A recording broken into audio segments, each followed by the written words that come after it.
When we look at ambiguity acceptance in a home working or remote working environment versus a traditional office environment, it's another one of those traits that's a bit more complex and nuanced, just because it can vary a lot for different workplaces, different roles, different types of jobs.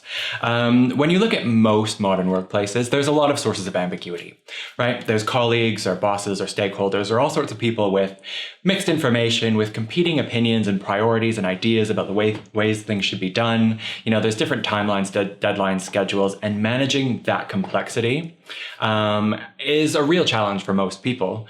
But some people are better at dealing with that ambiguity than others, right? So some people like a little bit of chaos, a little bit of complexity. They like having a bit of an argument and seeing which is the best idea or which idea wins or, that kind of thing. Whereas other people like more stability, reliability, consistency, and less complexity. And they find that makes their job a lot easier if they have that focus and kind of consistency versus having kind of complexity and variety. So you see that a lot in office environments when there's just lots of people around. But in a way, there's lower ambiguity than a home working environment, potentially, because in an office environment, hopefully everyone is there for the same reason, for the same purpose, for the same job or the same company or the same department. So you've got some kind of clarity, or you should hopefully have some sort of clarity in the overall vision, values, goals of the organization, of your department and your role, right? So you should have that clarity. Whereas if you take it into a remote or home working environment, there's not always that same clarity of what the space is meant to be used for.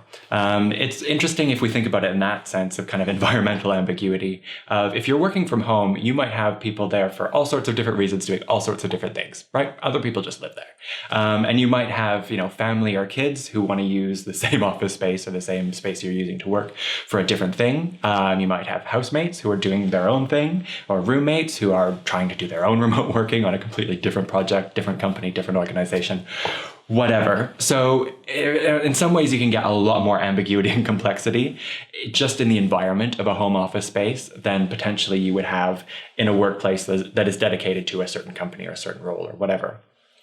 So some people are naturally, based on their personality traits, much better, much more successful, and enjoy managing ambiguity, more so than people who really like that structure, clarity, regularity.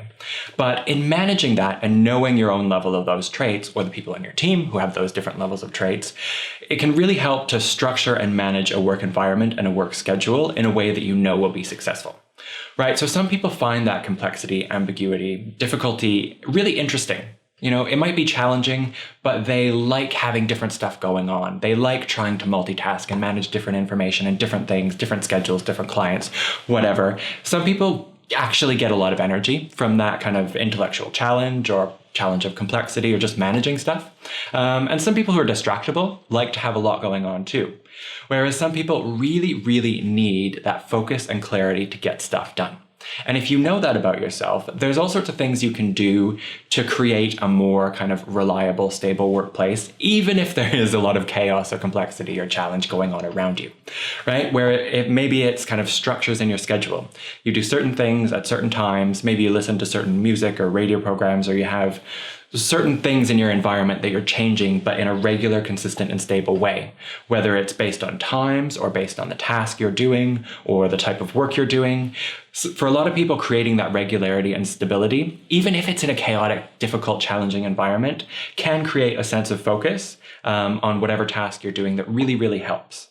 The alternative for people who like a bit of chaos, like a bit of ambiguity, and are energized by having a lot of stuff going on, sometimes the challenge is narrowing down that focus, right? And making sure that you are focusing on the right things and making sure you don't get too kind of distracted about the other kind of extraneous things that don't matter, that aren't as much of a priority, or that might be more interesting, but not as much of a priority to get done in that hour or day or week.